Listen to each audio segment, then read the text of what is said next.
की का पूरा समा बंधा हुआ हो तो उसमें कौन किस प्रलोभन में जाएगा उसका अंदाजा नहीं होता। और यह तो विचित्र स्थिति नहीं मैं कह सकता हूं, मैं कह सकता हूं कि लालचों की एक ऐसी स्थिति पूरे देश में और हमारे समाज में बना दी गई है कि जिसमें सिंबल हमारा, जगह हमारी दी गई, उनको रिसोर्सेस पैदा किए कांग्रेस पार्टी ने और उन्होंने प्रकाष्ठा की और वो जिस प्रलोभन में गए हैं उनको वो मुबारक। देश और समाज देख रहा है। हमने इमीडिएटली इनको कल ही, आज ही इनफैक्ट एक्शन तो होगा ही, इमीडिएटली ये निकाले जाएंगे पार्टी से। लेकिन इससे अलग बात मैं ये कह रहा हूं कि जो लोग, जो पार्टीज हमेशा ये बात कहती रही है कि हम तो एक सुचेता की बात करते हैं, सुचेता की पार्टी है, हम प्रिंसिपल्ड बात करते हैं, तो टॉप टू बॉटम माननीय प्रधानमंत्री से लेकर के उनकी पूरी विचारधारा गंध में सनी हुई है। और जयचंद और मीर जाफर जैसे लोग आज भी हैं जो अन्न कहीं का खाते हैं और गुणगान कहीं करते हैं। समाज और जनता देख रही है। इन लोगों को इनके इलाके में ही करारा जवाब जनता देगी, इसलिए कि इन्होंने डबल गद्दारी की है।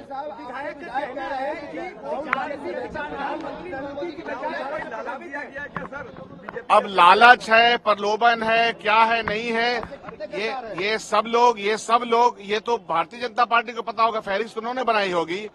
मैं तो ये देख रहा हूं कि जो भी उनकी शिकायत है वो शिकायत का कोई मतलब नहीं है। मैं तो खुद उनसे मिलता रहा हूं। इसमें तो एक साहब हमारे साथ वहां भी गए थे। तो आप सब जानते हैं कि प्रलोभन का और गद्दारी की कोई सीमा होती नहीं है। हमें तो कभी किसी ने कोई शिकायत बताई नहीं। हर रोज हमारे एक्शन निकाले जाएंगे ये लोग पार्टी से। पार्टी बनाने का क्या औचित्य बनता है? कांग्रेस पार्टी गद्दारों को पार्टी से निकालती है और इनके क्षेत्र में इनके खिलाफ महासंग्राम होगा। भविष्य में जैसे जैसे होगा सब आपको बता दें। तो अभी आप कांग्रेस के विधायक हैं, कांग्रेस के विधायक हैं, आप किस पार्टी में हैं? अभी कहाँ माना जाए? बीजेपी में है, ये बता दीजिए। और कितने लोग हैं सिद्धार्थ जी आपके साथ? क्या समझ बीजेपी ये बता दीजिए। आप तो कह रहे थे कि नहीं जाएंगे, हैदराबाद भी नहीं गए थे। सिद्धार्थ जी और कितने लोग हैं आपके साथ? फोन आ रहा है सर, और कितने लोग हैं सर जो आपके साथ और भी बीजेपी क्या कहते हैं? प्रधानमंत्री नरेंद्र मोदी की नीतियों से प्रभावित है क्या? अच्छा लगता है शुरू में आपका ये प्रश्न कीजिए तो हम लोग हैं। बताइए। ठीक जान और रोकी हैं क्या राज्य में? राष्ट्र हित में काम हो रहा है, ये बात सत्य। क्या और डिटेल बताइए। प्रधानमंत्री की कौन सी नीति आपको बहुत प्रभावित कर रही है? क्या अच्छा लगा? जैसे क्या? हर तरह से देश सुरक्षित है, अर्थव्यवस्था सुधर रहा है। राहुल गांधी से परेशानी क्या? राहुल गांधी से बेहतर है प्रधानमंत्री नरेंद्र मोदी? सब कह रहे हैं ना कि सब समय पर सब चीज बताया जाएगा, सब ठीक है। राहुल गांधी से बेहतर है? राहुल गांधी तो रहे ना कि सब जो बेहतर है वो दिखाई दे ही रहा है, तो बताना। संजय जी खेला शुरू कर दिया। खेल नहीं तो कुछ लोग दावा कर रहे थे ना कि खेला होगा। कौन सा खेल खेल रहे थे? इतने दिनों में मन नहीं भरा था खेलने का, तो अब खेल देखते जाइए आगे आगे होता है क्या। क्योंकि ये विकास और सुशासन की सरकार है। ये प्रधानमंत्री नरेंद्र मोदी जी के नेतृत्व का विकास का डबल इंजन है। तो इस डबल इंजन में जो विकास के प्रति सहमत लोग हैं वो निश्चित तौर पे भारतीय जनता पार्टी और जनता दल यू के साथ रहेंगे, बिहार के विकास के प्रति समर्पित रहेंगे। खेला होने वाले को जवाब मिल रहा है।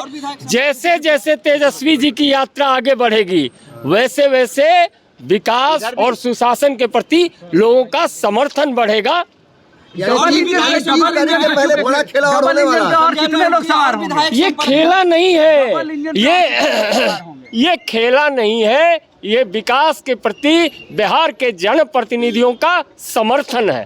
डबल इंजन में कितने लोग? क्रॉस वोटिंग की संभावना बढ़ गई तो क्या आप लोग एक्स्ट्रा उम्मीदवार उतारने की तैयारी? मैंने एक ही पंक्ति में कहा है आपको कि विकास के प्रति, बिहार के विकास के प्रति जो 2020 में जनादेश मिला था, उस जनादेश के बाद लगातार जो भी व्यक्ति विकास के प्रति समर्पित है वह भाजपा और जनता दल यू के साथ चलने को तैयार है। लोग और हैं? और भी संपर्क में है? देखिए आगे आगे होता है क्या। लोकसभा के बाद क्या बीजेपी खुद से बहुमत के लिए दावा कर सकती है क्या? जिस तरीके से पार्टियां बढ़ रही है, सबसे बड़ी पार्टी हो गई है। भाई आप 2020 को देख लीजिए। इसलिए 2020 में जिस तरह से हम लोग आए थे और जिस एकताबद्ध होके एनडीए चली थी, आगे भी एनडीए बिहार के विकास के लिए कटिबद्ध रहेगी और उसके लिए जो कुछ करना पड़ेगा भारतीय जनता पार्टी पूरी तरह से तैयार है। ये बात कही जा सकती है कि टीट फॉर टैट, जिसने जैसा किया वैसा पाया है, लेकिन उसके बावजूद भी मैं कहूंगा कि राजनीतिक मर्यादाओं की हत्या हो रही है, लोकतंत्र की दीवारें ढह रही हैं और एंटी डिफेक्शन लॉ बेमाना होकर रह गया है। ये करतूत अच्छा नहीं है। जनता के सामने में इसका अच्छा पैगाम नहीं जाता है और जनता के वोटों का अविश्वास है। आपने पार्टी के टिकट के नाम पर उसे वोट लिया है, आप जनता को धोखा दे रहे हैं और जनता को जो धोखा देते हैं और जनता को जो धोखा दिलवाते हैं, ऐसे लोग अच्छे प्रशासक कभी नहीं हो सकते। हमारे पूर्वजों ने उस वक्त भी लोग सत्ता से उतरते थे, लेकिन इस तरह की अमर्यादित घटनाएं नहीं घटती थी। आपके विधायकों को जब तोड़ा गया था, बच्चे हैं ये विपक्ष के लोग। अब भाई आप विपक्ष के लोग क्या हैं नहीं हैं, यहाँ तो मैं समझता हूँ कि अब विचारहीन राजनीति हो रही है, अवसरवाद की राजनीति हो रही है, राजनीतिक मर्यादाएं टूट रही हैं। ये अच्छा संकेत नहीं है बिहार के लिए, ये अच्छा संकेत नहीं है बिहार की राजनीति के लिए। जिस तरह से आप लोग मत खाए थे तो उसके बाद सतर्क नहीं हुए, आरजेडी या कांग्रेस नहीं समझी कि उसको अपने विधायकों को एकजुट करके। भाई असल मामला ये होता है कि हमारे नेताओं का मामला ये होता है कि विचारहीन राजनीति का मामला निज स्वार्थ का होता है। उस वक्त जो हमारे विधायक तोड़े गए थे, उनको सत्ता का लोभ दिया गया था कि आप आइए और हम सत्ता में जा रहे हैं, और आज भी सत्ता का लोभ दिया गया है। तो जो लोग लोभी होंगे वो जनता के हितों की पूर्ति नहीं कर सकते। ये लोकतंत्र का चीरहरण है। ये बीजेपी का ये बेशर्मी का अमल है कि बीजेपी जो देश में करती है और यहाँ करती है, इस तरह के लोगों को खरीदो फरोख्त करती है, तो ये अच्छा अमल नहीं है।